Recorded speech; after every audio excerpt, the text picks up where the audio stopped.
Maudhui ya elimu.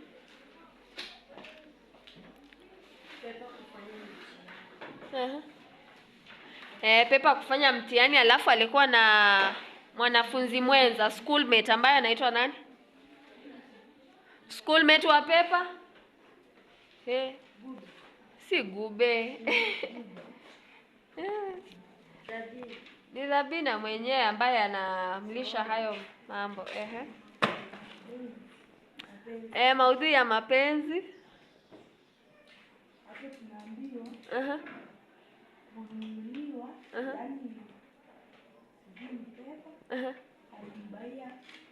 Alimnunulia.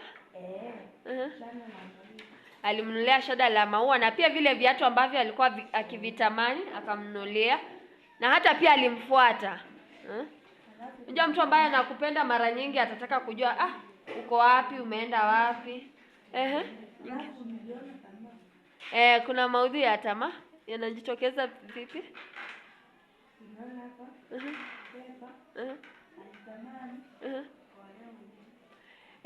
Pepa ana tamaa ya mapenzi.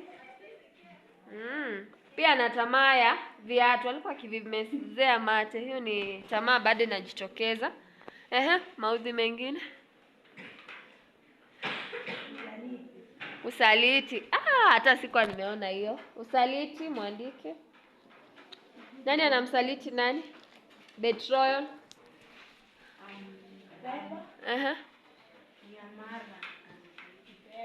Ni Pepa yule mwanamke anamsaliti Amara.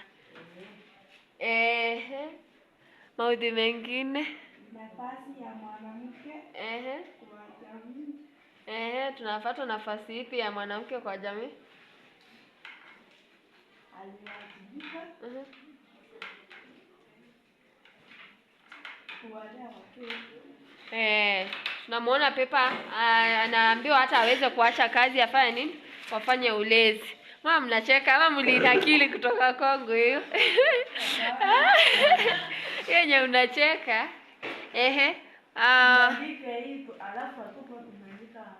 Maelezo. Maudhui mengine kuna mapuuza. Mapuuza, neglect. Kama anaitwa nani? Amara anasema kwamba hilo ni wingu la kupita, ukurasa 30. Naam, alishamuona Pepa amenuna, lakini hakuuliza kisa na maana. Si mtu ambaye anakupenda anafaa kukuuliza what's wrong, what's up, lakini anafanya nini? Anapuuza. Kitu kingine? Mlifika hapo vizuri. Haya, pia naweza kuongezea ushauri mbaya. Ushauri mbaya unatokana na Zabina.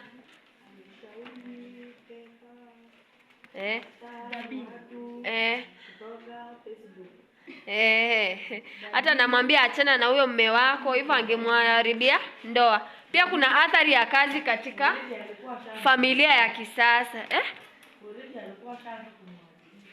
Alikuwa shaanza kumharibia. Hata ile siku yenye walikuwa wakutane alikuwa amemwekea mtego hivi kwamba labda Pepa aje amwambie si ulikuwa una cheat na fulani.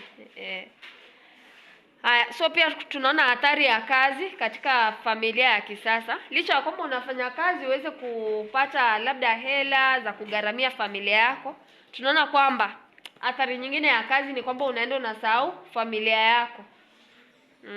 Kwa sababu muda mwingi umo kazini. Kama kuna watu leo wameniuliza tukienda Mtoni 3 Blue, sicha watoto wako wamekumiss. Hata sikuwa nimewamiss. Nikafikiria tu hata sasa ni kama nimeenda nyumbani kidogo. So unapata hiyo ni athari ya kazi. Labda kaa jana nitoka huku saa 3 usiku.